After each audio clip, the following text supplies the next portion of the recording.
Hello दोस्तों, नमस्कार। बहुत बहुत स्वागत है आप सभी का आज के इस लेक्चर में, जहां हम आत्मनिर्भर मध्य प्रदेश के अंतर्गत जो हमारे आगे के 3 पिलर्स थे, यानी कि good governance, health and education और इकोनॉमी एंड एम्प्लॉयमेंट, तो वो तीनों टॉपिक्स को कंप्लीट करके आज हम अपना आत्मनिर्भर मध्य प्रदेश वाला टॉपिक एंड करेंगे। क्लियर है? लेकिन उसको एंड करने से पहले बेहतर है कि हम चीजों को वापस से रिवाइज कर लें। क्लियर है?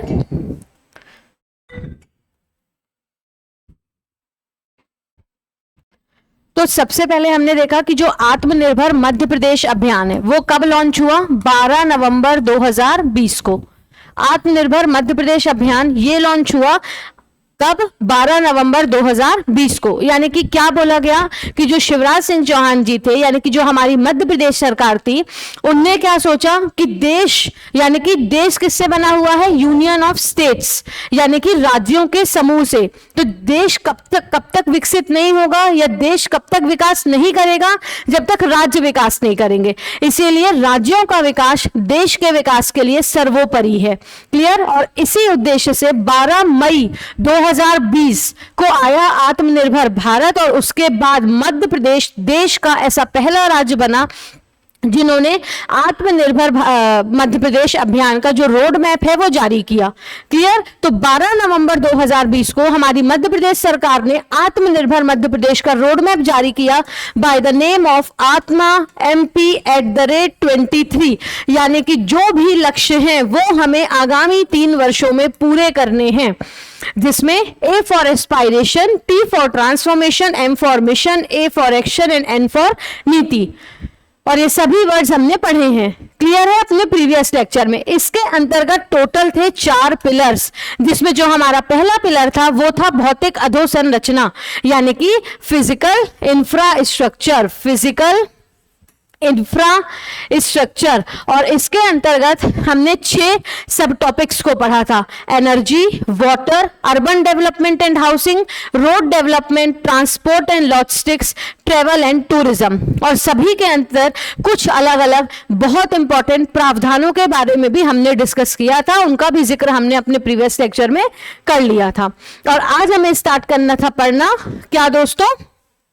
Good governance. ठीक है? अच्छा, अब जो हमारे आगे के पिलर्स है वो काफी छोटे हैं, या उनके बारे में उतनी डिटेलिंग नहीं है। जो मेजर डिटेलिंग थी और जो मेजर क्वेश्चंस पूछे जाते हैं वो बेसिकली फिजिकल इंफ्रास्ट्रक्चर से ही पूछे जाते हैं, क्योंकि सारी जो महत्वपूर्ण चीजें हैं वो किसमें दी हुई है? हमें फिजिकल इंफ्रास्ट्रक्चर में। तो उसमें देखिए, फिजिकल इंफ्रास्ट्रक्चर में हमने क्या क्या चीजें देखी थी? इसी में हमने देखा था बफर में सफर, इसी में road asset management system, Narmada परियोजनाएं, कुछ जो सोलर पावर प्लांट्स थे, सोलर पंप की स्थापना, उसके अलावा एयर कार्गो हब की स्थापना, एयर क्वालिटी इंप्रूवमेंट की बातें, e vehicle charging station, ICT based SCADA system की स्थापना, जो डेटा बेसिकली चेकिंग और इन सब से रिलेटेड था, दीनदयाल रसोई योजना, दीनदयाल अंत्योदय योजना, नाइट शेल्टर्स की स्थापना, सारी इंपॉर्टेंट चीजें हमने फिजिकल इंफ्रास्ट्रक्चर में डिस्कस कर ली थी। और आज हमें पढ़ना था क्या? गुड गवर्नेंस, आत्मनिर्भर मध्य प्रदेश। इसके अंतर्गत हमें अगला क्या पढ़ना था? तो इसके अंतर्गत हमारा नेक्स्ट पॉइंट है गुड गवर्नेंस। गुड गवर्नेंस यानी कि सुशासन, यानी कि सुशासन। क्लियर है? तो यहां पर है हमारा गुड गवर्नेंस। गुड गवर्नेंस यानी कि सुशासन, तो ये हमें याद रखना है। तो इसके अंतर्गत देखिए, मैंने उसमें आपको कहा था कि सभी के अंतर्गत जो सभी के अंदर है वो क्या है? 4 पॉइंट्स। केवल जो हमारा फर्स्ट वाला था, यानी कि जो फिजिकल इंफ्रास्ट्रक्चर है, उसमें मैंने आपको बताया था कि उसमें 6 पॉइंट्स हैं, और इसमें इसके आगे वाले में हेल्थ एंड एजुकेशन में और इकोनॉमी एंड एम्प्लॉयमेंट में, उन सभी में 4 पॉइंट्स हैं। क्लियर? तो गुड गवर्नेंस में 1 2 3 4। पहला पॉइंट कौन सा है? ई गवर्नेंस, यानी गवर्नेंस का, जो भी गवर्नेंस है शासन का, क्या करना? डिजिटलाइजेशन करना, डिजिटल तरीके से सेवाएं प्रदान करना, जिससे बेहतर तरीके से, बेहतर क्वालिटी में, जल्दी, यानी कि टाइम पीरियड के अंतर्गत एक स्टिपुलेटेड टाइम फ्रेम में सिटीजन्स को जो सर्विसेज हैं वो मिल सके। आगे देखेंगे transparency,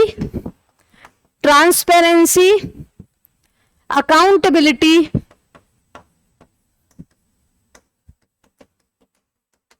and good governance, and good governance, transparency, accountability and good governance. Next है effective grievance redressal, effective grievance redressal, effective grievance redressal,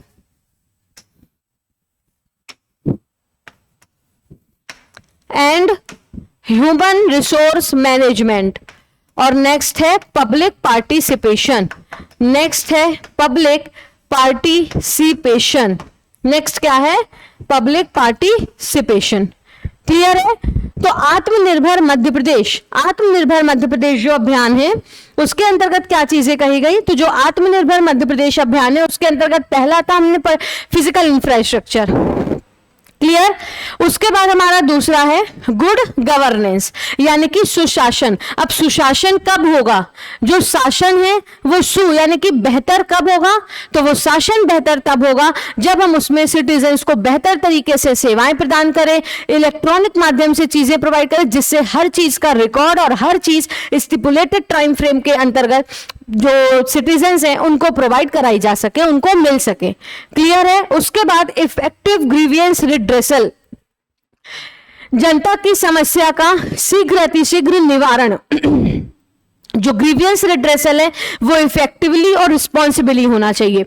एक अच्छे शासन, एक सुशासन राज्य की स्थापना, सुशासित राज्य की स्थापना के लिए। नेक्स्ट है पब्लिक पार्टिसिपेशन, अलग अलग स्कीम्स में, अलग अलग मिशंस में, अलग अलग कैंपेन्स में जनता के पार्टिसिपेशन को बेहतर करना, इंश्योर करना, जैसे हर घर तिरंगा अभियान, स्वच्छ भारत अभियान, ये सारी चीजें।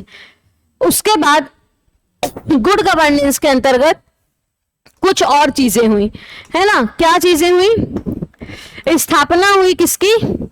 सीएम डैशबोर्ड की, सीएम डैशबोर्ड।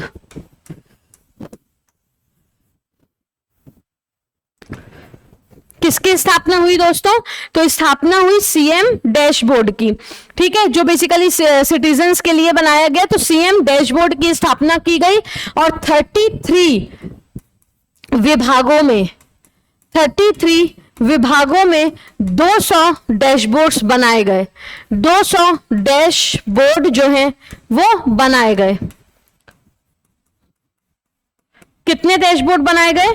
तो 2022 तक 33 विभागों में 200 डैशबोर्ड बनाए गए। क्लियर है? उसके बाद चैटबोट की स्थापना की गई, चैटबोट, इसकी स्थापना की गई to provide citizen services, to provide citizen services. उसके अलावा रिकॉर्ड्स का भी डिजिटलाइजेशन किया गया। किसका? रिकॉर्ड्स का। क्या किया गया? डिजिटलाइजेशन। तो रिकॉर्ड्स का भी किया गया इसमें दोस्तों, क्या? डिजिटलाइजेशन। तो digitalisation of records, digitalisation of records. तो गुड गवर्नेंस में बस हमारा इतना ही था। गुड गवर्नेंस के अंतर्गत ये जो 4 पॉइंट्स है ना, ये 4 पॉइंट्स ही अपने आप में सारी चीजों की व्याख्या कर रहे हैं। जैसे कि ई गवर्नेंस, तो गवर्नेंस गुड कब होगी? जब तुम उसमें डिजिटल चीजों को इंक्लूड करोगे, जब तुम उसमें टेक्नोलॉजी को इंक्लूड करोगे। क्लियर? इसी तरीके से और इसी के अंतर्गत हुआ डिजिटलाइजेशन ऑफ लैंड रिकॉर्ड। हमने टेक्नोलॉजी इंप्रूव की, टेक्नोलॉजी को गवर्नेंस में ऐड किया और गवर्नेंस को बेहतर, स्पीडी, फास्ट, रिलायबल बना दिया।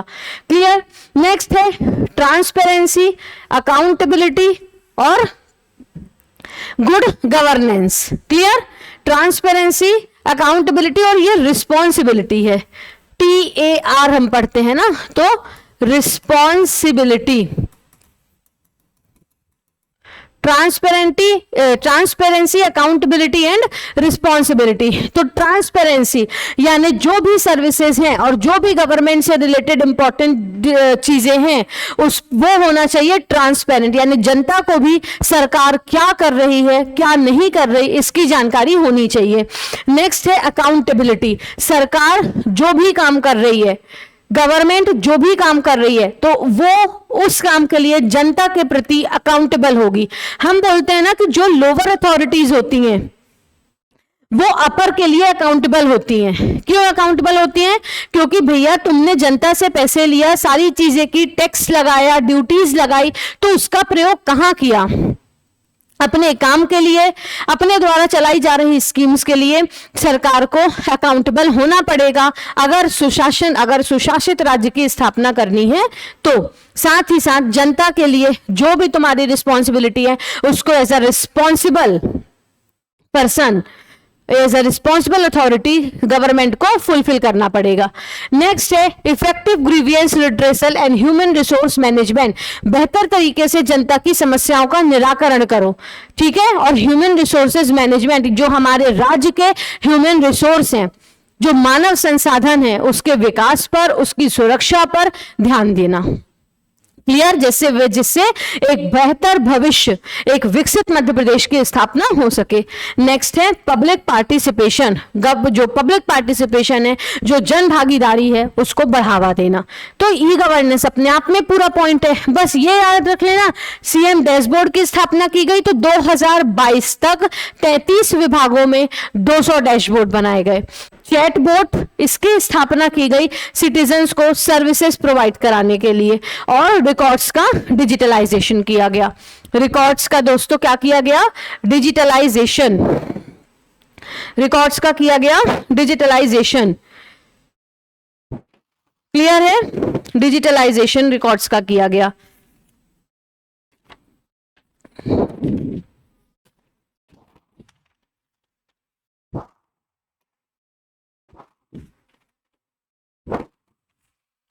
अब नेक्स्ट है हेल्थ एंड एजुकेशन। हमारा अगला पॉइंट है हेल्थ एंड एजुकेशन। तो फिजिकल इंफ्रास्ट्रक्चर 6 पॉइंट्स। देखिए, बार बार रिवाइज करने का मकसद आपका ये है, रिवाइज कराने का, कि चीजें जो है वो आपको एकदम रूट लेवल से याद हो, है ना। आत्मनिर्भर भारत क्या है, वो कब लॉन्च हुआ, उसके अंतर्गत कितने पिलर्स थे, वो क्या है, उन पिलर्स के नाम। आत्मनिर्भर मध्य प्रदेश अभियान कब आया? 12 नवंबर 2020। उसके अलावा किसके सहयोग से आया? हम मध्य प्रदेश सरकार ने किस संस्थान का सहयोग लिया था आत्मनिर्भर मध्य प्रदेश अभियान का रोड मैप बनाने के लिए? तो भैया हमने लिया था सहयोग नीति आयोग का। क्लियर? नेक्स्ट है कि जो मध्य प्रदेश सरकार है उन्होंने आत्मनिर्भर मध्य प्रदेश के लिए कितने साल का रोड मैप जारी किया है? तो उन्होंने किया है दोस्तों 3 साल का रोड मैप जारी, यानी 2023 तक का जो रोड मैप जारी है किया है उन्होंने, है ना। कुछ स्पेसिफिक टारगेट्स जो 2023 तक फुलफिल किए जाने हैं, कुछ टारगेट्स 2024-25 और आगे तक के लिए भी रखे गए। क्लियर है? उसके बाद फिर आपको पता होना चाहिए कि आत्मनिर्भर मध्य प्रदेश के अंतर्गत कितने पॉइंट्स या कितने पिलर्स शामिल हैं, क्योंकि किसी भी चीज का हमें विकास करना है। चलिए विकास की तो छोड़ देते हैं बात, हम अपनी बात करते हैं, मेरी आपकी बात करती हूँ।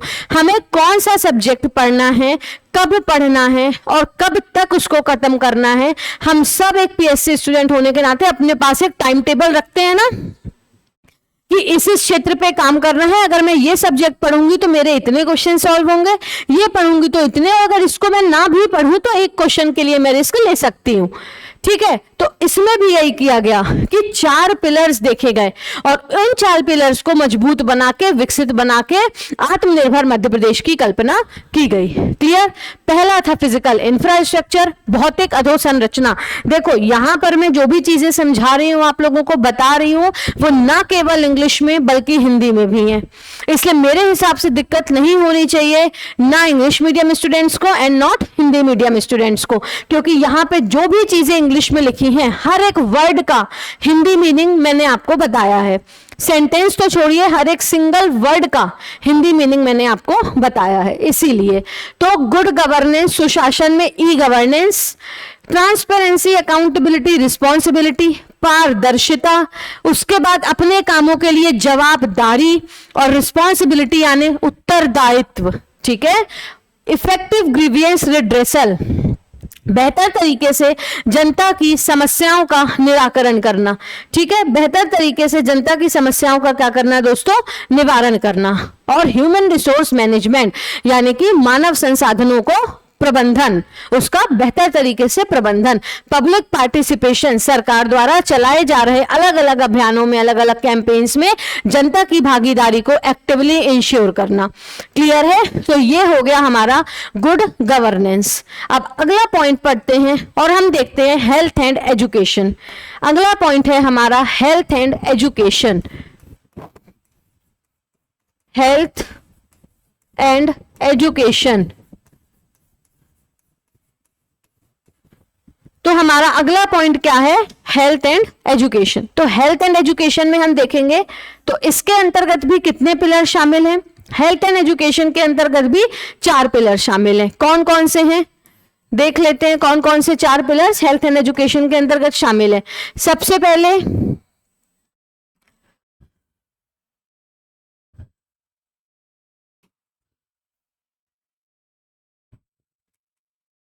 Health and medical education. Health and medical education. Next है technical education. Technical education and skill. Technical education and skill development. उसके बाद है स्कूल एजुकेशन और हायर एजुकेशन। स्कूल एजुकेशन और हायर एजुकेशन। तो ये 4 पिलर्स पर हेल्थ एंड एजुकेशन का विकास जो है वो सुनिश्चित किया जाएगा। कौन सा, तो इसके आधार पर सबसे पहला है हेल्थ एंड एजुकेशन में हेल्थ एंड मेडिकल एजुकेशन। दूसरा है technical education and skill development, यानी कि पहले हेल्थ पर और जो मेडिकल, जो चिकित्सा हमारी शिक्षा है, तो स्वास्थ्य और चिकित्सा सेवा पर ध्यान देना। इसके अलावा टेक्निकल एजुकेशन है ना, जो प्रौद्योगिकी हमारी शिक्षा है, और स्किल डेवलपमेंट, कौशल विकास पर ध्यान दिया जाएगा। नेक्स्ट है स्कूल एजुकेशन, यानी कि विद्यालय शिक्षा पर, और फिर है हायर एजुकेशन, यानी कि जो हमारी कॉलेज लेवल एजुकेशन है उसको बेहतर बनाना। और जब हम इन चीजों को बेहतर बनाएंगे तो क्या अचीव होगा, better health and education. Clear है? इसके अंतर्गत क्या क्या प्रावधान किए गए, तो पहले लिखेंगे आप इन 4 पॉइंट्स को। तो कभी आपसे अगर क्वेश्चन पूछ लिया गया कि हेल्थ एंड एजुकेशन के अंतर्गत जो 4 सब ग्रुप्स हैं या जो 4 सब पिलर्स हैं, उनमें से कौन सा शामिल नहीं है, क्लियर? तो अगर इनके अलावा और कोई पॉइंट आपको लिखा है तो वो पॉइंट शामिल नहीं है, क्योंकि कौन से 4 पॉइंट्स इंक्लूडेड हैं इसमें, health and medical education, technical education and skill development, school education and higher education. Clear है?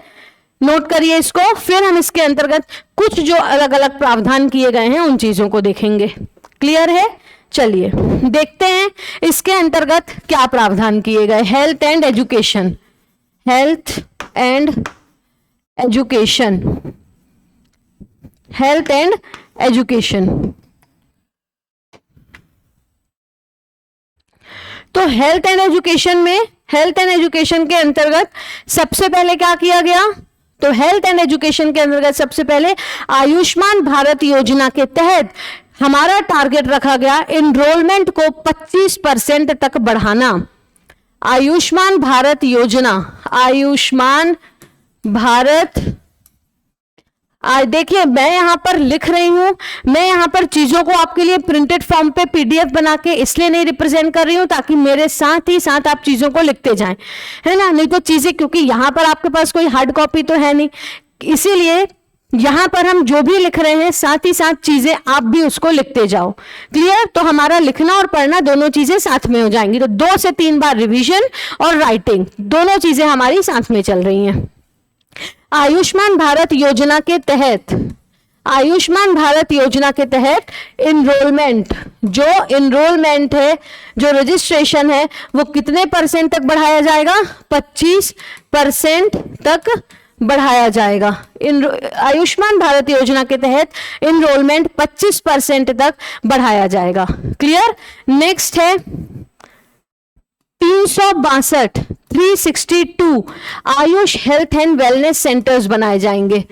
362 Ayush health and wellness centres, Ayush health and wellness centres. 362 Ayush health and wellness centres बनाए जाएंगे। उसके बाद रखा गया कि आने वाले 5 सालों में, आने वाले 5 सालों में, क्लियर है, आने वाले 5 सालों में नहीं, इसमें आप लिखेंगे to ensure vaccination, to ensure vaccination of 55 lakh children, 55 lakh children जो कितने से कम के होंगे, below 5 years of age, by 2023, यानी 2023 के अंत तक, 2023 के आखिरी तक हमारा टारगेट है 55 लाख बच्चों का, जो 5 साल से नीचे के 55 लाख बच्चे हैं उनका टीकाकरण पूरा करना। क्लियर, उनका क्या करना, टीकाकरण पूरा करना। उसके बाद 1600 मॉडर्न डिलीवरी सेंटर्स बनाए जाएंगे, मॉडर्न डिलीवरी सेंटर्स, जहां बेहतर तरीके से जो प्रेग्नेंट लेडीज होंगी उनकी डिलीवरी हो सकेगी। क्लियर, और बेहतर तरीके से इंस्टीट्यूशनल डिलीवरी होगी तो IMR और MMR, इन्फेंट मोर्टेलिटी रेट और मैटरनल मोर्टेलिटी रेट, दोनों चीजें डिक्लाइन होंगी। दोनों चीजें डिक्लाइन करने में क्या होंगी, हमारा इकोनॉमी इंप्रूव होगी, हमारी सोसाइटी इंप्रूव होगी, और आफ्टर ऑल हमारा देश जो होगा वो विकसित होगा। क्लियर, तो 1600 मॉडर्न डिलीवरी सेंटर्स जो हैं वो स्थापित किए जाएंगे। क्लियर है, 1600 मॉडर्न डिलीवरी सेंटर्स स्थापित किए जाएंगे। टीबी एलिमिनेशन के लिए काम किया जाएगा, टीबी एलिमिनेशन, टीबी एलिमिनेशन के लिए काम किया जाएगा। क्लियर है, to work for TB elimination. तो क्या क्या है इसमें, health and education, health and education में आयुष्मान भारत योजना के तहत एनरोलमेंट कितने प्रतिशत तक बढ़ाया जाएगा, 25% तक। कितने Ayush health and wellness centres खोले जाएंगे, आपसे बिल्कुल एकदम सीधा क्वेश्चन पूछा जा सकता है। आत्मनिर्भर मध्य प्रदेश अभियान के अंतर्गत कितने Ayush health and wellness centres खोलने की बात कही गई है, तो वो कही गई है 362 आयुष एंड वेलनेस सेंटर खोलने की बात। नेक्स्ट है to ensure vaccination of 55 lakh children below 5 years of age by 2023, यानी कि 2023 तक, 2023 के अंत तक 5 साल से नीचे 55 लाख बच्चों का टीकाकरण पूरा किया जाएगा। 1600 मॉडर्न डिलीवरी सेंटर्स बनाए जाएंगे और टीबी एलिमिनेशन के लिए काम किया जाएगा। 311 सब हेल्थ सेंटर्स और बनाए जाएंगे और 308 प्राइमरी हेल्थ सेंटर्स और बनाए जाएंगे।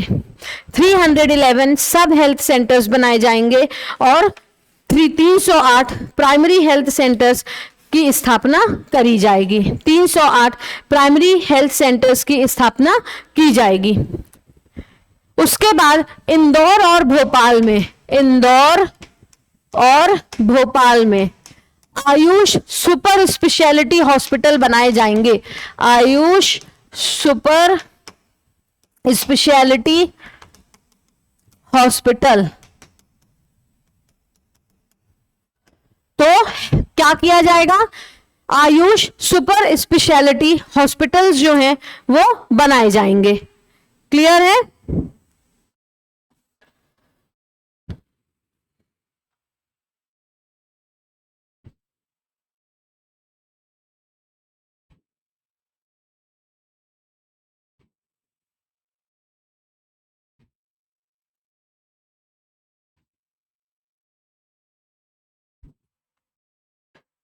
तो हेल्थ एंड एजुकेशन के अंतर्गत सबसे पहले क्या चीजें की गई हैं, आयुष्मान भारत योजना।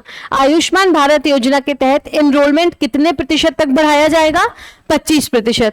नेक्स्ट है Ayush health and wellness centres. तो कितने Ayush health and wellness centres बनाए जाएंगे? 362 to ensure vaccination of 55 lakh children below 5 years of age by December 2023। यानी कि दिसंबर 2023 तक क्या किया जाएगा? 5 साल के नीचे के 55 लाख बच्चों का टीकाकरण पूरा किया जाएगा। फिर 1600 मॉडर्न डिलीवरी सेंटर्स बनाए जाएंगे। टीबी एलिमिनेशन, 311 सब हेल्थ सेंटर्स और 308 प्राइमरी हेल्थ सेंटर्स बनाने का प्रावधान रखा गया। तो अब हम देखते हैं कि एजुकेशन के लिए क्या क्या प्रावधान किए गए। क्लियर? तो एजुकेशन के लिए क्या क्या प्रावधान किए गए वो देखते हैं। तो एजुकेशन के अंतर्गत सबसे पहले क्या किया गया? 10 डिस्ट्रिक्ट लेवल्स, जो 10 डिस्ट्रिक्ट लेवल एक्सीलेंस स्कूल्स होंगे, 10 डिस्ट्रिक्ट लेवल एक्सीलेंस स्कूल्स में क्या किया जाएगा? मैथ्स और साइंस के क्लब्स बनाए जाएंगे। 10 डिस्ट्रिक्ट लेवल जो एक्सीलेंस स्कूल्स होंगे उसमें क्या किया जाएगा? तो 10 डिस्ट्रिक्ट लेवल एक्सीलेंस स्कूल में मैथ्स एंड साइंस के क्या बनाए जाएंगे? क्लब्स बनाए जाएंगे। क्लियर? 10 डिस्ट्रिक्ट लेवल जो एक्सीलेंस स्कूल्स हैं उसमें मैथ्स और साइंस के क्लब्स बनाए जाएंगे और 5% स्टूडेंट्स का एनरोलमेंट किया जाएगा मैथ्स और साइंस स्ट्रीम में। एंड टू इंक्रीज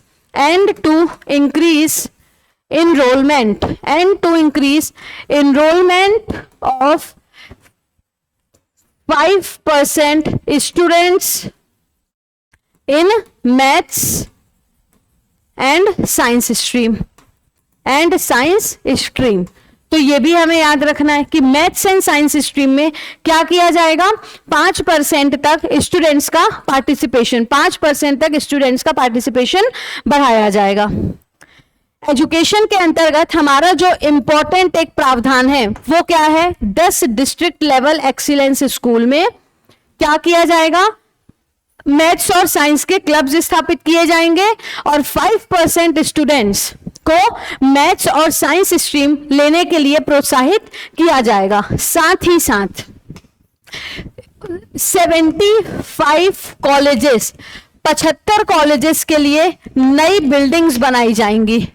तो 75 कॉलेजेस के लिए न्यू बिल्डिंग्स बनाई जाएंगी और 200 कॉलेजेस का इंफ्रास्ट्रक्चर इंप्रूव कराया जाएगा। 200 कॉलेजेस का इंफ्रास्ट्रक्चर इंप्रूव कराया जाएगा।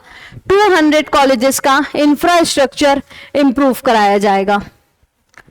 175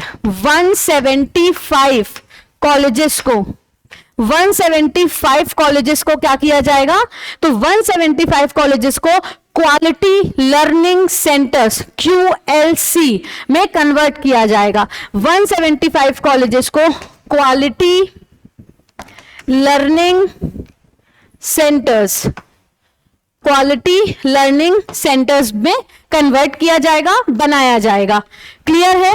नेक्स्ट है प्रखर योजना। एक प्रखर योजना आएगी। प्रखर योजना टैलेंटेड स्टूडेंट्स के लिए। किसके लिए? टैलेंटेड स्टूडेंट्स के लिए। तो टैलेंटेड स्टूडेंट्स को प्रोत्साहित करने के लिए कौन सी योजना लाई जाएगी? प्रखर स्कीम, प्रखर योजना। क्लियर? तो टैलेंटेड स्टूडेंट्स के लिए आ जाएगी प्रखर योजना। ITI चले हम कैंपेन को बढ़ाया जाएगा। ITI चले हम। क्लियर? इसके माध्यम से वोकेशनल एजुकेशन प्रोवाइड की जाएगी, अलग अलग स्किल्स दी जाएंगी जिससे हमारे राज्य में रोजगार का सृजन किया जा सके और लोगों को, युवाओं को बेहतर रोजगार प्रदान किया जा सके। क्लियर? तो 75 कॉलेजेस के लिए नई बिल्डिंग बनाई जाएगी। 200 कॉलेजेस का इंफ्रास्ट्रक्चर इंप्रूव किया जाएगा। 175 कॉलेजेस को क्वालिटी लर्निंग सेंटर्स में कन्वर्ट किया जाएगा। डिस्ट्रिक्ट लेवल एक्सीलेंस स्कूल में 10 जो होंगे, 10 selected district level excellence schools जो होंगे उसमें मैथ्स और साइंस के क्लब्स खोले जाएंगे और 5% तक स्टूडेंट्स का इंप्रूव किया जाएगा, या 5% तक स्टूडेंट्स का जो एनरोलमेंट है वो मैथ्स और साइंस स्ट्रीम में बढ़ाया जाएगा। क्लियर? उसके बाद आप लिखेंगे कि इंजीनियरिंग और टेक फील्ड्स में, टेक्निकल एंड इंजीनियरिंग, टेक्निकल्स और इंजीनियरिंग फील्ड में तो क्या किया जाएगा, टेक्निकल और इंजीनियरिंग फील्ड में जो गर्ल्स हैं, टेक्निकल और इंजीनियरिंग फील्ड्स में गर्ल्स का इनरोलमेंट बढ़ाया जाएगा 35% तक। गर्ल्स का इनरोलमेंट, लड़कियों का इनरोलमेंट कितने प्रतिशत तक बढ़ाया जाएगा, to increase the enrolment of girls in technology and engineering sector by 35%। Girls का इनरोलमेंट 35% तक बढ़ाया जाएगा।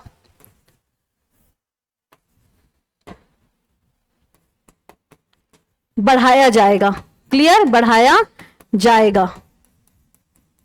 तो यहां पे क्लियर है चीजें कि क्या किए जाएंगे एजुकेशन में। और भी कई सारे इंपॉर्टेंट चीजें हैं जो आपके एजुकेशन सेक्टर में की जाएंगी, लेकिन उनमें से जो बहुत इंपॉर्टेंट है, जो एग्जाम में आने वाली है, वो चीजें यहां पर आपकी करवा दी गई हैं। क्लियर है, तो वो चीजें यहां पर आपकी करवा दी गई हैं। फिर कुछ चीजें और लिखेंगे। देखिए ये जो 175 कॉलेज है ना, इसकी जगह आप करो 150, तो 150 कॉलेजेस को। तो एजुकेशन में इंपॉर्टेंट क्या है, एक बार मैं वापस से चीजों को आपके लिए रिपीट कर दूंगी।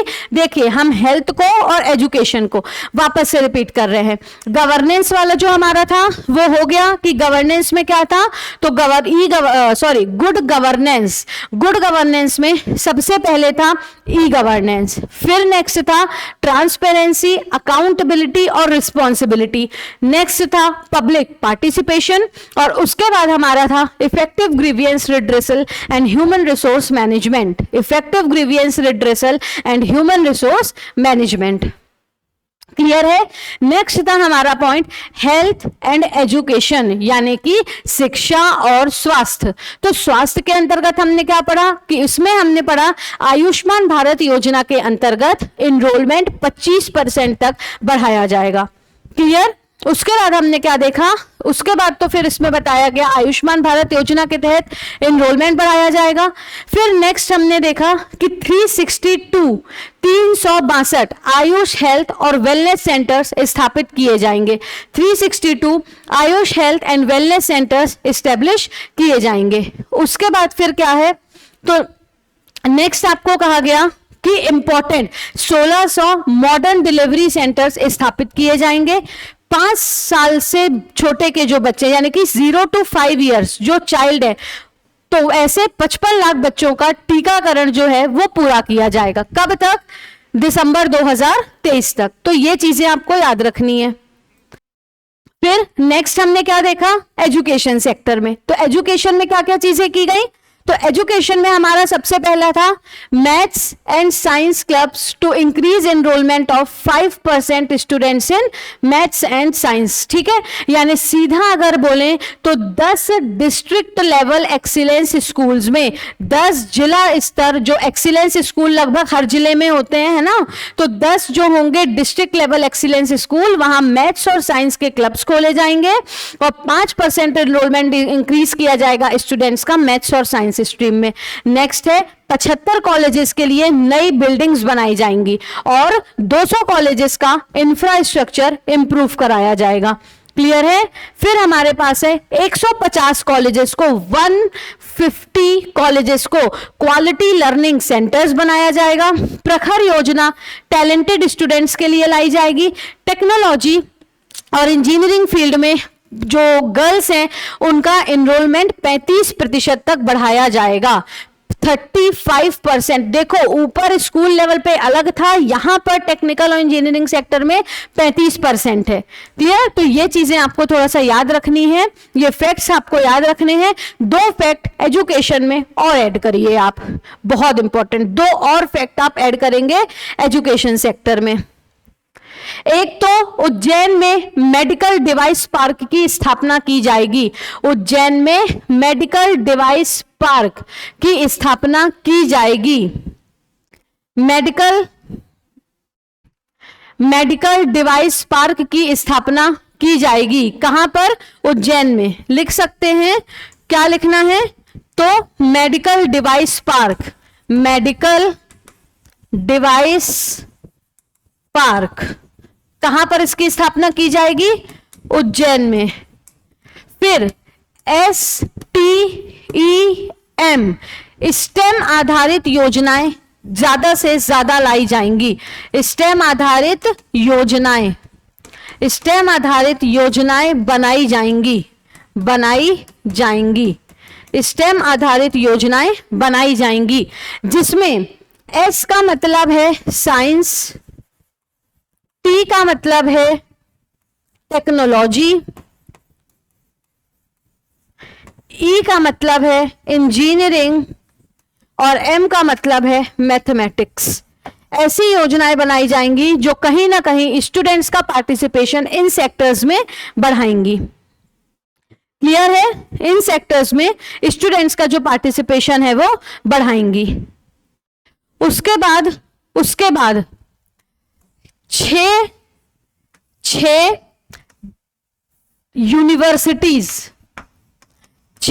यूनिवर्सिटीज और 10 डिविजनल ITIs, 10 डिविजनल ITI में क्या इनोवेशन सेंटर्स खोले जाएंगे? Innovation centres establishment, innovation centre establishment, यानी कि 6 जो होंगे, यानी कि हमारी जो 6 स्टेट यूनिवर्सिटीज हैं, तो 6 स्टेट लिख सकते हैं यहां पर, तो 6 स्टेट यूनिवर्सिटीज और 10 डिविजनल ITIs में इनोवेशन सेंटर्स खोले जाएंगे, इनोवेशन सेंटर्स एस्टेब्लिश किए जाएंगे।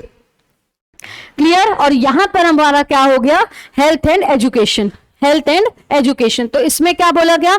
एजुकेशन को एक बार हम वापस से रिपीट कर लेते हैं। एजुकेशन में इंपॉर्टेंट चीजें क्या कही गई? तो सबसे पहला कहा गया कि 10 डिस्ट्रिक्ट लेवल एक्सीलेंस स्कूल में मैथ्स और साइंस के क्लब्स खोले जाएंगे और 5% तक छात्र छात्राओं का पार्टिसिपेशन या एनरोलमेंट मैथ्स और साइंस स्ट्रीम में बढ़ाया जाएगा। फिर हमने देखा कि 75 कॉलेजेस को नई बिल्डिंग प्रोवाइड की जाएगी और 200 कॉलेजेस का इंफ्रास्ट्रक्चर इंप्रूव किया जाएगा। 150 कॉलेजेस को क्वालिटी लर्निंग सेंटर्स में कन्वर्ट किया जाएगा। प्रखर योजना टैलेंटेड स्टूडेंट्स जो स्कूल के हैं, स्कूल टैलेंटेड स्टूडेंट्स के लिए लाई जाएगी। टेक्नोलॉजी और इंजीनियरिंग फील्ड में महिलाओं का या गर्ल्स का पार्टिसिपेशन या एनरोलमेंट 35% तक बढ़ाया जाना, ये भी हमारा प्रावधान है। मेडिसिटी या मेडिकल डिवाइस पार्क की स्थापना उज्जैन में। स्टेम आधारित योजनाएं प्रारंभ की जाएंगी, जिसमें S for science, T for technology, E for engineering and M for mathematics. अगर इसकी जगह STEAM आ गया, यानी अगर बीच में A भी आपसे पूछ लिया गया, फुल फॉर्म सेम रहेगा, बस A पे आपका ऐड हो जाएगा आर्ट। ठीक है, आर्ट्स जो हमारी फील्ड होती है वो। 6 स्टेट यूनिवर्सिटीज और 10 डिविजनल ITIs में इनोवेशन सेंटर्स खोले जाएंगे। क्लियर? तो ये जो एजुकेशन है ये थोड़ा सा टफ आपको पड़ सकता है, तो इसको आप ज्यादा अच्छे तरीके से याद करिएगा। पूरा एक दिन ले लीजिएगा हेल्थ और एजुकेशन याद करने के लिए, ठीक है? और 2 से 3 दिन में आप बेहतर तरीके से आत्मनिर्भर मध्य प्रदेश को ODOP के साथ ला सकते हैं, लर्न कर सकते हैं। जी बेसिकली जो हमारा ODOP है, 1 डिस्ट्रिक्ट 1 प्रोडक्ट, जो हमारी स्कीम है वो भी आत्मनिर्भर मध्य प्रदेश, आत्मनिर्भर भारत अभियान के अंतर्गत ही लाई गई थी। क्लियर? अब हमारा लास्ट क्या बचा है? तो अब लास्ट बचा हुआ है economy and employment. Economy and employment, इसकी कुछ और इंपॉर्टेंट चीजों को हम डिस्कस कर लेते हैं। इकोनॉमी एंड एम्प्लॉयमेंट,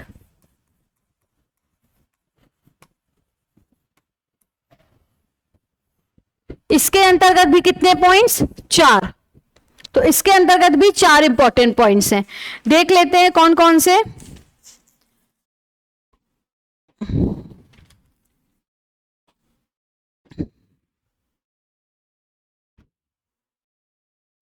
सबसे पहला है agriculture and allied sector. Agriculture and allied sector,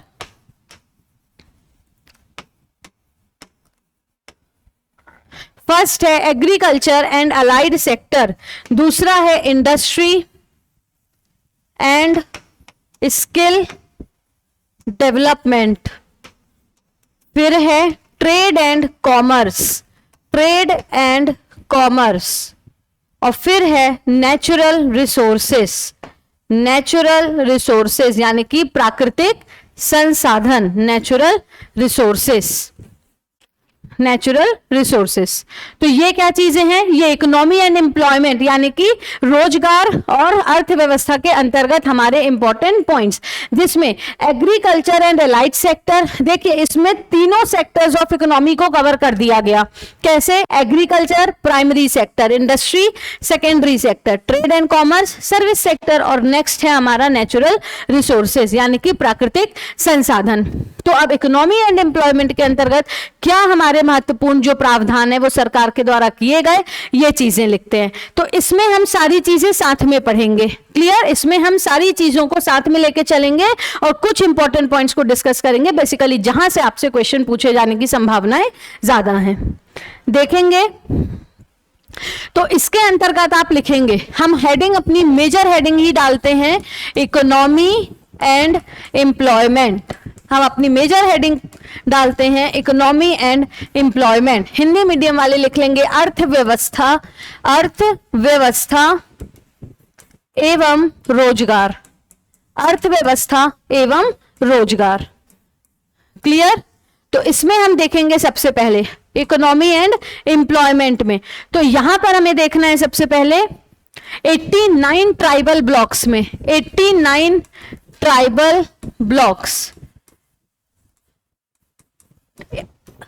89 आदिवासी खंडों में 50% तक एग्रीकल्चर को इंक्रीज किया जाएगा। To increase agriculture activities by 50% in 89 tribal blocks of the state. 89 tribal blocks में 50% तक क्या इंक्रीज किया जाएगा? कृषि को बढ़ाया जाएगा। 89 ट्राइबल ब्लॉक्स में 50% तक कृषि को बढ़ाया जाएगा। क्लियर? नेक्स्ट है 1000 क्लाइमेट स्मार्ट विलेजेस बनाए जाएंगे, और इसी क्लाइमेट स्मार्ट विलेजेस को हम क्या बोलते हैं?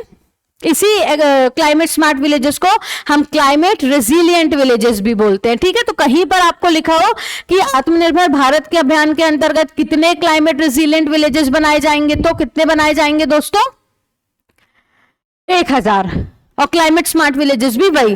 तो 89 ट्राइबल ब्लॉक्स में 50% तक कृषि उत्पादकता, उत्पादकता, agricultural productivity, agricultural productivity, 89 tribal blocks में 50% तक एग्रीकल्चरल प्रोडक्टिविटी को बढ़ाया जाएगा।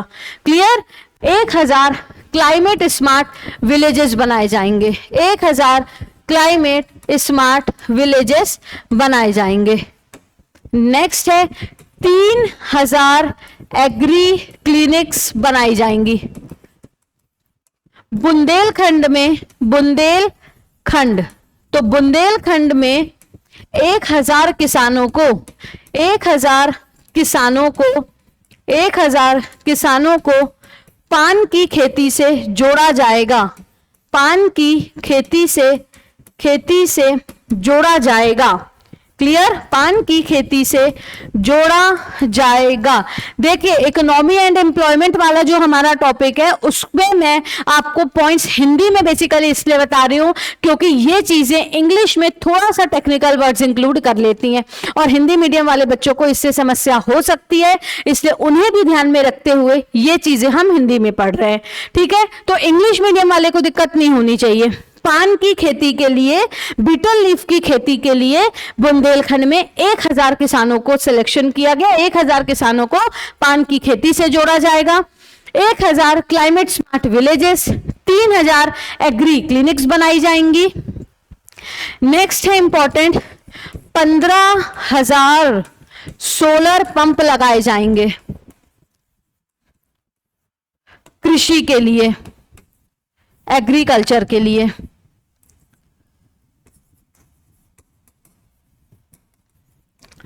तो एनर्जी जनरेशन के टाइम पे हमने क्या पढ़ा था? एनर्जी जनरेशन के लिए कितने सोलर पंप? 4500। एग्रीकल्चर के लिए कितने solar pump? 15,000. 15,000 solar pump have been installed for agriculture. Agriculture के लिए, कृषि के लिए 15,000 सोलर पंप लगाए जाएंगे. क्लियर? 15,000 सोलर पंप लगाए जाएंगे. किसके लिए दोस्तों? एग्रीकल्चर के लिए. नेक्स्ट बहुत इंपॉर्टेंट पॉइंट लिखिएगा. अगला बहुत इंपॉर्टेंट पॉइंट लिखिएगा 6. Agriculture science centre. Agriculture science centre. 6 agriculture science centre बनाए जाएंगे नानाजी देशमुख यूनिवर्सिटी में. Nanaji Deshmukh veterinary university. और ये यूनिवर्सिटी आप सबको पता है 2009 में जबलपुर में स्थापित की गई है. आप सभी को पता है ये यूनिवर्सिटी जबलपुर में 2009 में स्थापित की गई है. क्लियर? तो इकोनॉमी एंड एम्प्लॉयमेंट में क्या पढ़ेंगे? अर्थव्यवस्था एवं रोजगार में क्या पढ़ना है? 89 ट्राइबल ब्लॉक्स में 50% तक कृषि को बढ़ाया जाएगा. 1000 climate smart villages, 3000 agri clinics. Bundelkhand में 1000 किसानों को पान की खेती से जोड़ा जाएगा. 15,000 सोलर पंप लगाए जाएंगे एग्रीकल्चर के लिए. 15,000 सोलर पंप लगाए जाएंगे एग्रीकल्चर के लिए. और 6 एग्रीकल्चर साइंस सेंटर्स बनाए जाएंगे. 6 एग्रीकल्चरल साइंस सेंटर्स बनाए जाएंगे नानाजी देशमुख वेटरनरी यूनिवर्सिटी में. क्लियर? 800 मिल्क कोऑपरेटिव सोसाइटी बनाई जाएंगी. Milk cooperative society. 800 milk cooperative societies स्थापित की जाएंगी. Clear? 10 seed testing labs. 10 seed testing labs, यानी कि जहां पर बीजों का बेसिकली जांच वगैरह होती है बीजों की, वो. क्लियर? बीजों की जहां पर जांच वो बनाई जाएगी. क्लियर? उसके बाद और भी चीजें हैं इसमें, पहले लिख लेते हैं, बाद में इसको डिटेल से डिस्कस करेंगे. फिर है organic farming research centre. Research centre. जैविक कृषि या जैविक खेती अनुसंधान केंद्र की स्थापना मंडला में की जाएगी. मंडला में की जाएगी जैविक कृषि अनुसंधान योजना. क्लियर? जैविक कृषि अनुसंधान योजना. श्री अन्न को बढ़ावा दिया जाएगा. श्री अन्न को बढ़ावा दिया जाएगा. और श्री अन्न जो रिसर्च सेंटर है वो डिंडौरी में स्थापित किया गया. कहां पर? श्री अन्न. यानी श्री अन्न किसको कहा गया? मिलेट्स को. मिलेट्स यानी कि मोटे अनाजों को. तो ये भी चीजें हमें याद रखनी है. नेक्स्ट है ओडीओपी को बढ़ावा दिया जाएगा. ओडीओपी को बढ़ावा दिया जाएगा. नेक्स्ट है यंत्रदूत ग्राम योजना. यंत्रदूत ग्राम योजना.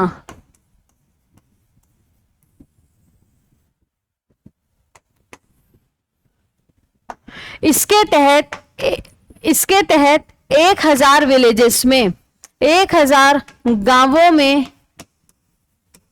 मैकेनाइज्ड एग्रीकल्चर यानी कि मशीन आधारित कृषि को प्रमोट किया जाएगा. मैकेनाइज्ड एग्रीकल्चर को बढ़ावा देना,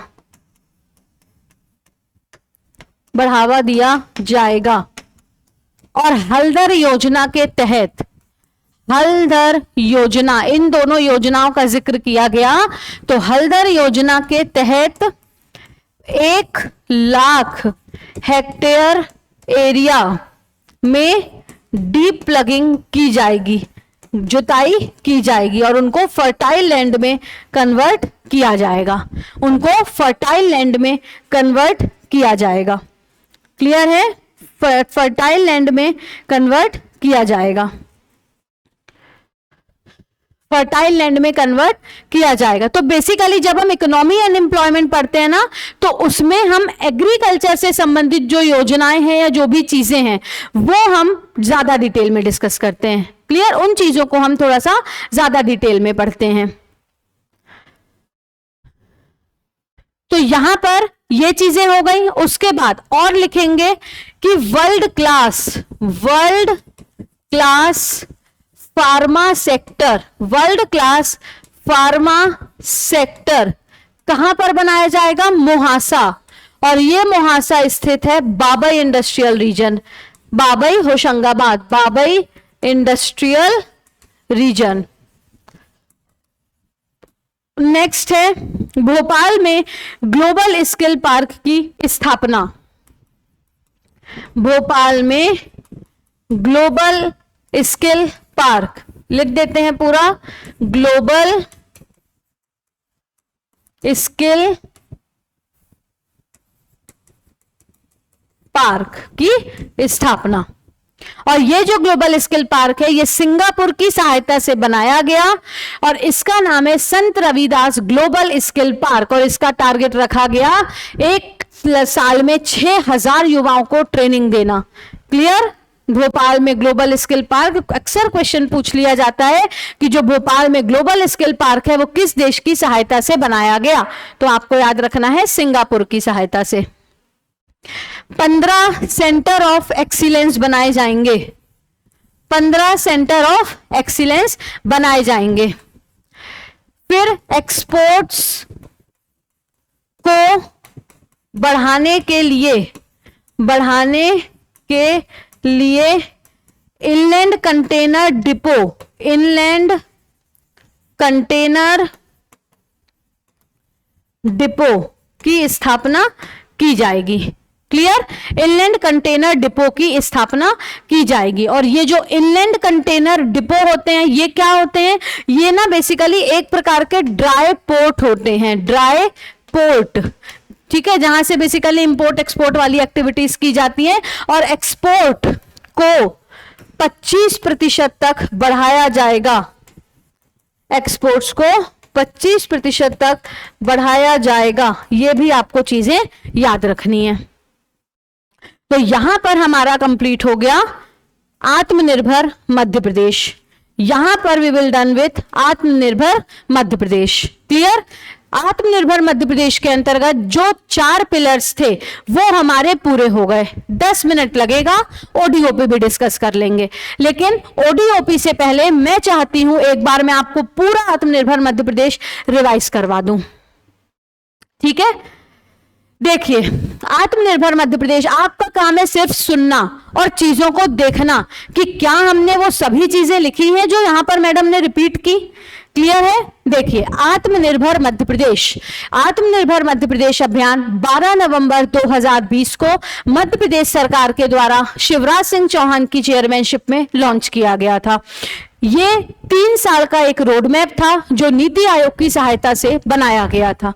इसके बाद इसमें टोटल 4 पिलर्स शामिल थे और उन सभी पिलर्स के अंतर्गत कुछ सब पिलर्स भी शामिल थे। जो 4 पिलर्स थे उनमें पहला प्रमुख पिलर था भौतिक अधोसंरचना, फिजिकल इंफ्रास्ट्रक्चर। और इस फिजिकल इंफ्रास्ट्रक्चर में कुछ बहुत महत्वपूर्ण चीजों की बात की गई, जैसे रोड डेवलपमेंट में कहा गया road asset management system software के माध्यम से सड़क विकास, Madhya Pradesh road development corporation का विकास, 500 करोड़ रुपए का ऑफ बजट मार्केट से सड़क परियोजनाओं को पूरा करने के लिए, और साथ ही साथ फास्ट ट्रैक का डेवलपमेंट और टोल्स का कंप्यूटराइजेशन 6 महीनों के भीतर किया जाने का प्रावधान रखा गया। इसके बाद था ट्रेवल एंड टूरिज्म, जहां बफर में सफर की बात कही गई। मॉनसून टूरिज्म को प्रमोट करने के लिए 2 टाइगर सफारीज बनाई जाएंगी, बांधवगढ़, कान्हा और पेंच में से किसी 2 नेशनल पार्क्स में। बाद में कहा गया 7 थीम बेस्ड सर्किट्स बनाए जाएंगे, अमरकंटक, ओमकार, नर्मदा, ट्राइबल, रूरल, तीर्थंकर, रामायण सर्किट। क्लियर? नेक्स्ट बातें की गई अर्बन डेवलपमेंट एंड हाउसिंग की। 100 दीनदयाल रसोई बनाई जाएंगी जहां 5 रुपए थाली में भोजन प्रदान होगा। 135 रैन बसेरे बनाए जाएंगे, नाइट शेल्टर्स बनाए जाएंगे। दीनदयाल अंत्योदय योजना 120 शहरों से बढ़ाकर 378 शहरों में लॉन्च की जाएगी। 10 लाख से ज्यादा आबादी वाले शहरों में 5% एयर क्वालिटी इंप्रूवमेंट किया जाएगा। वही 10 लाख से ज्यादा आबादी वाले शहरों में क्या स्थापित किया जाएगा? ई व्हीकल चार्जिंग स्टेशन स्थापित किए जाएंगे। 100 पाइप परियोजनाएं पूरी की जाएंगी और 50 आईसीटी सिटीज में 50 सिटीज में आईसीटी बेस्ड स्काडा सिस्टम की स्थापना की जाएगी, जो बेसिकली डेटा एक्विजिशन से रिलेटेड था। नेक्स्ट बात की गई 100% कचरे का सेपरेशन होगा। सूखा कचरा अलग, गीला कचरा अलग, डोमेस्टिक हैजर्डस वेस्ट अलग, इंडस्ट्रियल वेस्ट अलग, इलेक्ट्रॉनिक वेस्ट अलग, सैनिटरी वेस्ट अलग, जिसमें से 75% की जाएगी रिसाइकलिंग। 75% की जाएगी रिसाइकलिंग। नेक्स्ट बातें की गई ट्रांसपोर्ट एंड लॉजिस्टिक की, जिसमें एयर कार्गो हब और लॉजिस्टिक हब की स्थापना की बात की गई। हमने बात की वाटर की। 2024 तक 100% गांवों में 100% घरों में पीने का पानी उपलब्ध कराना टारगेट है। दिसंबर 2024 तक। ना लिखे हो तो लिख लो। बुरहानपुर और नेवारी में 100% टैप वाटर कनेक्शन प्रोवाइड किए जाएंगे और वो कराए भी गए। नेक्स्ट इंपॉर्टेंट चीजें हैं, नर्मदा परियोजनाओं को पूरा करने के लिए आने वाले 3 सालों में 15,000 करोड़ रुपए के जो लोन में प्रावधान किया गया, बजट लोन में। क्लियर। उसके बाद था एनर्जी में 4500 मेगावाट के कुछ सोलर प्लांट जो हैं वो लगाए जाएंगे नीमच में, मुरैना में, अगरमालवा में, शाजापुर में और छतरपुर में। इसके बाद हमने बात कही कि क्या किया जाएगा, 4500 सोलर पंप लगाए जाएंगे और ओमकारेश्वर में फ्लोटिंग सोलर पावर प्लांट बनाया जाएगा जो कि 600 मेगावाट का होगा। यह हो गया फिजिकल इंफ्रास्ट्रक्चर। दूसरा पिलर हमने गुड गवर्नेंस जिक्र किया। इसके अंतर्गत effective governance, effective grievance redressal, 4 pillars थे। E governance, transparency, accountability, responsibility, effective grievance redressal and human resource management and एक और हमारा लास्ट का पॉइंट था। क्या था वो point? Effective grievance redressal and human resource management. और लास्ट पॉइंट था, वो मुझे एकदम से क्लिक नहीं कर रहा है दिमाग में, वो आप देख लीजिएगा कि लास्ट पॉइंट आपका क्या था, है ना? Public participation. वो कुछ कई बार हो जाता है पब्लिक पार्टिसिपेशन, बहुत सारी चीजें चल रही हैं दिमाग में तो कई बार हम कुछ चीजें भूल जाते हैं, माफी चाहती हूं इसके लिए। तो क्या है इसमें? पब्लिक पार्टिसिपेशन 4th पॉइंट है। नेक्स्ट हमने देखा था कौन सा? हेल्थ एंड एजुकेशन, जिसके तहत हेल्थ में प्रावधान किए गए कि आयुष्मान भारत योजना के तहत 25% तक एनरोलमेंट बढ़ाने की बात की गई। आयुष्मान भारत योजना के तहत एनरोलमेंट 25% तक बढ़ाने की बात कही गई। नेक्स्ट हमें क्या देखना है कि वो आयुष्मान भारत योजना के तहत हमने एनरोलमेंट बढ़ा लिया। उसके बाद क्या बात की गई? तो उसके बाद कहा गया कि 362 Ayush health and wellness centre बनेंगे, 1600 आर्ट ऑफ डिलीवरी सेंटर्स बनेंगे, यानी मॉडर्न डिलीवरी सेंटर्स। 55 लाख बच्चे जो 5 साल से नीचे के हैं उनका टीकाकरण कंप्लीट किया जाएगा। क्लियर। 311 सब हेल्थ सेंटर और 308 प्राइमरी हेल्थ सेंटर्स की स्थापना कराई जाएगी। एजुकेशन में प्रावधान किए गए प्रखर योजना टैलेंटेड चिल्ड्रन के लिए। फिर 10 डिस्ट्रिक्ट लेवल एक्सीलेंस स्कूल में मैथ्स और साइंस के क्लब्स स्थापित किए जाएंगे। इसके अलावा बात की गई 35% तक महिलाओं का जो पार्टिसिपेशन इंजीनियरिंग और टेक्नोलॉजी फील्ड में वो बढ़ाया जाएगा। इसके बाद हमने पढ़ा 10 डिविजनल लेवल आईटीआई और 6 स्टेट लेवल यूनिवर्सिटी में इनोवेशन सेंटर्स बनाए जाएंगे और कई सारी चीजें। नेक्स्ट हमारे लास्ट अपना इकोनॉमी एंड एम्प्लॉयमेंट, जिसमें हमने 3 सेक्टर्स की बात की और एक था नेचुरल रिसोर्सेज। इसमें हमने बात की 1000 agri clinics, 1000 climate smart villages, 3000 agri clinics की स्थापना, 89 ट्राइबल ब्लॉक्स में 50% एग्रीकल्चरल प्रोडक्टिविटी बढ़ाई जाएगी। यंत्रदूत ग्राम योजना में के तहत 1000 जो हमारे विलेजेस हैं उनमें क्या किया जाएगा? तो 1000 गांवों को किस में परिवर्तित किया जाएगा? मैकेनाइज्ड एग्रीकल्चर प्रोवाइड किया जाएगा। हल्दर योजना के तहत 1 लाख हेक्टेयर एरिया में डीप प्लगिंग की जाएगी उसे फर्टाइल लैंड बनाने के लिए। नेक्स्ट हमने पढ़ा 800 milk cooperative society, 6 dairy research centres बनाए, 6 एग्रीकल्चरल साइंस सेंटर्स बनाए जाएंगे नानाजी देशमुख वेटरनिटी यूनिवर्सिटीज में। World class pharma centre Mohasa industrial region Babai, organic research centre Mandla में श्री अन्न का डिंडौरी में श्री अन्न को प्रमोट किया जाएगा। भोपाल में ग्लोबल स्किल पार्क की स्थापना सिंगापुर की सहायता से की जाएगी। 15 सेंटर ऑफ एक्सीलेंस, 25% तक एक्सपोर्ट्स को बढ़ाया जाएगा और उसके लिए इनलैंड कंटेनर डिपो की स्थापना की जाएगी। और यहां पर खत्म हुआ हमारा आत्मनिर्भर मध्य प्रदेश। अब आप बताएंगे चीजें आपसे बन रही हैं कि नहीं, चीजें आपको समझ में आई या नहीं। और इसके अलावा आज आप क्या काम करेंगे कि किसी भी टेस्ट सीरीज को या किसी भी ईयर के क्वेश्चन पेपर को उठाएंगे और आप उससे करेंगे क्वेश्चंस को सॉल्व। ठीक है, या आपके पास कोई भी बुक हो तो उससे आप करेंगे कुछ इंपॉर्टेंट चीजों को सॉल्व, है ना, कुछ इंपॉर्टेंट जो हमारी बेसिकली। या फिर आप एक काम करिएगा, आज जो भी चीजें हमने पढ़ी, जो भी चीजें हमने आज पढ़ी हैं वो चीजें आपको क्या करनी है, याद करनी है। ठीक है, वो चीजें आज और कल के लेक्चर में हमने जो कुछ भी पढ़ा, तो आज और कल के लेक्चर में हमने जो कुछ भी पढ़ा है वो सभी चीजों को आप याद करेंगे। पहली बात क्लियर है। तो आत्मनिर्भर मध्य प्रदेश के अंतर्गत जो भी मेजर चीजें, मैं सीधा बोलूं तो हमने आज पढ़े 4 पिलर्स। तो ये 4 पिलर्स को आप याद करेंगे। कैसा याद करेंगे? जैसे अभी मैंने आपको रटी हुई सारी चीजें सुनाई, वैसे आपको भी चीजें वन हैंड पे रटी होनी चाहिए। क्लियर है? यानी ये 4 पॉइंट्स आज आपका होमवर्क है। जो भी बच्चा जिस भी वक्त ये वीडियो देख रहा है, उस वक्त इस वीडियो देखने के बाद आपका उद्देश्य है कि इसके पिछले वीडियो में और इस वाले वीडियो में, दोनों वीडियो में हमने जो कुछ भी पढ़ा वो सब कुछ लिखा, और जो कुछ भी लिखा वो सभी चीजें आज आपको याद करनी। हार्डली 1 घंटे से 1.5 घंटे का टाइम लगेगा और चीजें आपको कंठस्थ हो जाएंगी। क्लियर? एक लेक्चर और लेंगे आधे घंटे का लगभग आत्मनिर्भर मध्य प्रदेश का। ठीक है, और उसी लेक्चर में मैं आपको पढ़ाऊंगी आईपीआर इन मध्य प्रदेश, क्योंकि जो आईपीआर है वो अलग से पढ़ने का ऐसा कोई मतलब मैं नहीं बोलूंगी कि उसमें मुझे 2 घंटे लगेंगे या जितना भी टाइम लगेगा, वो चीजें जो है वो 45 मिनट के अंदर हो जाएंगी। तो जो हमारा अगला लेक्चर होगा उसमें कई बार ना क्वेश्चन पूछ लिया जाता है कि इनमें से कौन सा मिशन आत्मनिर्भर मध्य प्रदेश के अंतर्गत शामिल नहीं है। तो 8 ऐसे मिशन हैं जो आत्मनिर्भर मध्य प्रदेश के अंतर्गत शामिल हैं। तो हम अपने अगले लेक्चर में, आप सुन लीजिए पहले क्या पढ़ेंगे, उन 8 मिशंस को पढ़ लेंगे। 95% हमने पढ़ लिया मध्य प्रदेश को, आत्मनिर्भर मध्य प्रदेश को। ठीक है, इसके बाद हमारा जो एम है वो है उन 8 मिशनों को पढ़ना, क्योंकि आप अपने परीक्षा धाम में भी देखेंगे। इसके अलावा कई सारी जो टेस्ट सीरीज हैं, जो एग्जामिनेशन पेपर्स हैं, उसमें क्वेश्चन पूछ लिया जाता है। कुछ मिशंस लिखे होते हैं और पूछा जाता है इनमें से कौन सा मिशन आत्मनिर्भर मध्य प्रदेश में शामिल नहीं है। तो आप उसमें टिक लगा पाओ, चीजें बंद आंख से सॉल्व कर पाओ, खुली आंख से करना। हालांकि कहने का मतलब था कि चीजें बिल्कुल देख के ही आंसर आ जाए, ऐसा कर पाओ। इसके लिए मेरी रिक्वेस्ट में अगला लेक्चर और अटेंड कर लेना। बढ़िया तरीके से आपको वो 8 मिशंस, ओडीओपी, आईपीआर और जीआई टैग पढ़ा दूंगी। क्लियर है? वो चीजें आपकी बढ़िया तरीके से कंप्लीट हो जाएंगी। आज के लिए आप क्वेश्चन के फॉर्म पे अपना होमवर्क लिख लीजिए, जिसमें पहले आप करेंगे चीजों को याद और बाद में आप लिखेंगे। क्लियर है? तो पहले आपको याद करना है, बाद में आपको चीजों को लिखना है। देखेंगे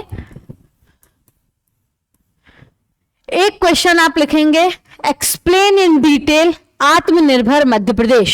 सीधा क्वेश्चन मैं दूंगी आपको, 4 पेज में आए, 5 पेज में आए, 10 पेज में आए, जैसे 1 सेकेंड रुकिएगा।